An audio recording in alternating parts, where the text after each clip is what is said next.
Rare earth elements in दिनों चर्चा का विषय बने हुए हैं। तो आइए समझते हैं कि आखिर क्या है ये रेयर अर्थ मटेरियल्स, क्यों है ये इतने अहम और कैसे बदल सकते हैं दुनिया की ताकत का समीकरण। रेयर अर्थ एलिमेंट्स वे 17 खास धातुएं हैं जो पृथ्वी की परत में पाई जाती हैं और जिनके बिना आधुनिक तकनीक की कल्पना मुश्किल है।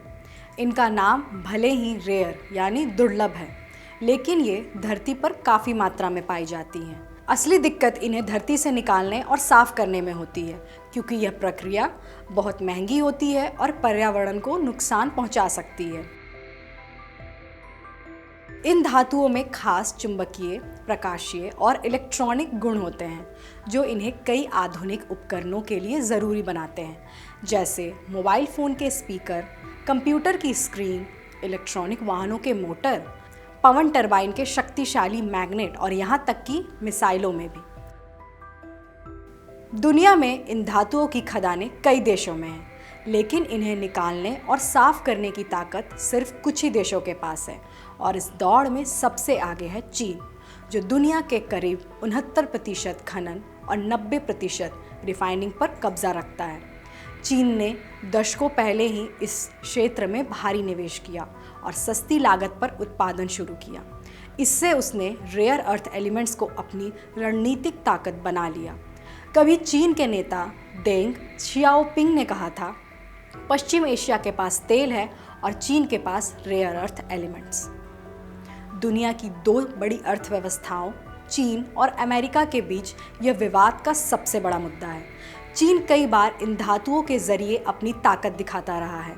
साल 2005 में चीन ने इन धातुओं के निर्यात पर टैक्स बढ़ा दिया था।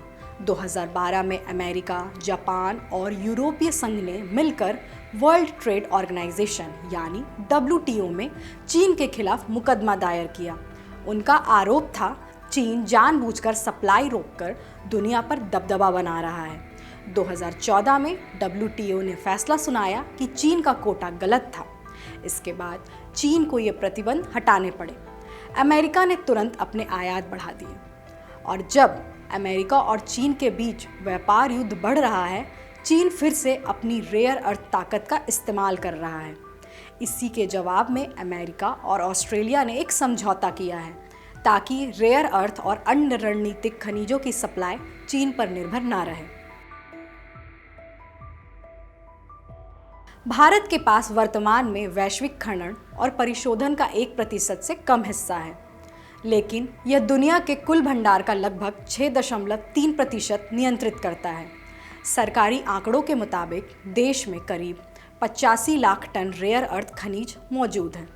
इनका सबसे बड़ा हिस्सा समुद्री तटों की रेत और मोनाजाइट खनिजों में पाया जाता है, खासकर केरल, तमिलनाडु, आंध्र प्रदेश और उड़ीसा के तटीय इलाकों में। इसके अलावा कुछ हार्ड रॉक भंडार गुजरात और राजस्थान में भी मिले हैं, जिनमें लगभग 13 लाख टन रेयर अर्थ तत्व हैं। भारत सरकार ने राष्ट्रीय महत्वपूर्ण खनिज मिशन 2025 के तहत इस क्षेत्र में आत्मनिर्भर बनने की बड़ी योजना बनाई है।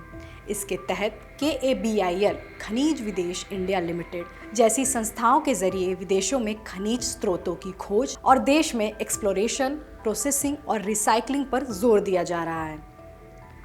भारत अब अमेरिका के नेतृत्व वाली मिनरल सिक्योरिटी पार्टनरशिप का भी हिस्सा है, जिससे उसे तकनीकी सहयोग और सप्लाई चेन सुरक्षा दोनों में मदद मिलेगी। हाल ही में एक और बड़ी सफलता यह रही कि IREL इंडिया लिमिटेड को अमेरिकी निर्यात नियंत्रण सूची से हटा दिया गया, जिससे अंतर्राष्ट्रीय सहयोग के रास्ते और खुल गए। तो अब सवाल उठता है कि क्या रेयर अर्थ वाकई भविष्य का नया तेल या नया सोना बन सकता है? यह बिल्कुल मुमकिन है।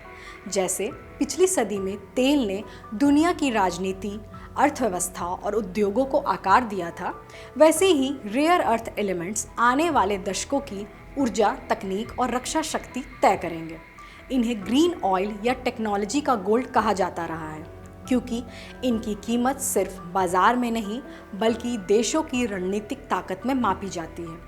अंतर्राष्ट्रीय ऊर्जा एजेंसी IEEA का अनुमान है कि 2040 तक वैश्विक रेयर अर्थ की मांग 300 से 700% तक बढ़ सकती है। तो भविष्य साफ है। जिस देश के पास रेयर अर्थ की चाबी होगी वही चलाएगा दुनिया की टेक्नोलॉजी की मशीन। अगर आप ये वीडियो YouTube पर देख रहे हैं तो हमारे चैनल को सब्सक्राइब करें और बेल आइकन को दबाना ना भूलें। अगर आप Facebook पर ये वीडियो देख रहे हैं तो हमारे पेज को लाइक करें।